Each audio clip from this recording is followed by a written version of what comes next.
প্রতিবেশী দেশগুলোর সঙ্গে সুসম্পর্ক বজায় রাখা তো অনেক পরের কথা, বরং দ্বন্দ্ব বা সংঘাতে জড়িয়ে বেশ কয়েক ধাপ এগিয়ে রয়েছে ভারত। ইতিমধ্যেই পাকিস্তান ও চীন সীমান্তে সে দেশগুলোর সঙ্গে বেশ কয়েকবার সংঘাতেও জড়িয়েছে দেশটি।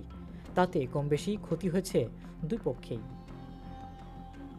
তবে এসব যুদ্ধ, সংঘাত কিংবা দ্বন্দ্বের পরিণাম যেমনই হোক, এসব প্রেক্ষাপটে বলিউডে নির্মাণ করা হয়েছে বহু সিনেমা, যেখানে দেখানো হয়েছে ভারতীয় সেনাদের মুনশিয়ানা।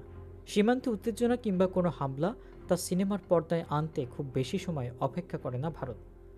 বলিউডের এইসব যুদ্ধ ঘরানার সিনেমা দেখে ভারতীয় দর্শকের মাঝে তৈরি হয় একটা দাপুটে মনোভাব।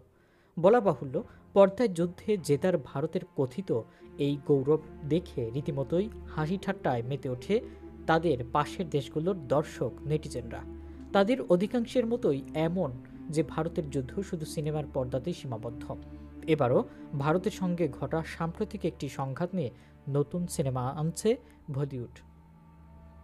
শোনা যাচ্ছে ২০২০ সালে গালওয়ান ভ্যালির ভারত চীন সংঘাতের প্রেক্ষাপটে নির্মিত হচ্ছে নতুন সিনেমা। বলিউড মাধ্যমে সূত্রের খবর, গালওয়ান ভ্যালির ভারত চীন সংঘাতের প্রেক্ষাপটে সেই ছবিটি নির্মাণ করতে যাচ্ছেন অপূর্ব লাখিয়া।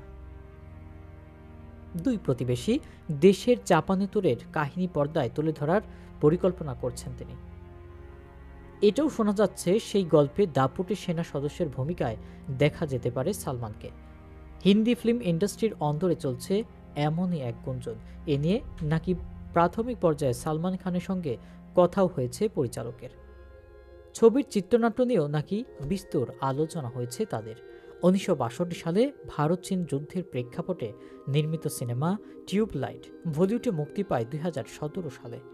সেখানে দুই প্রতিবেশী দেশের যুদ্ধের আবহে এক সাধারণ নাগরিকের ভূমিকায় নজর কেড়েছিলেন ভাইজান সালমান খান।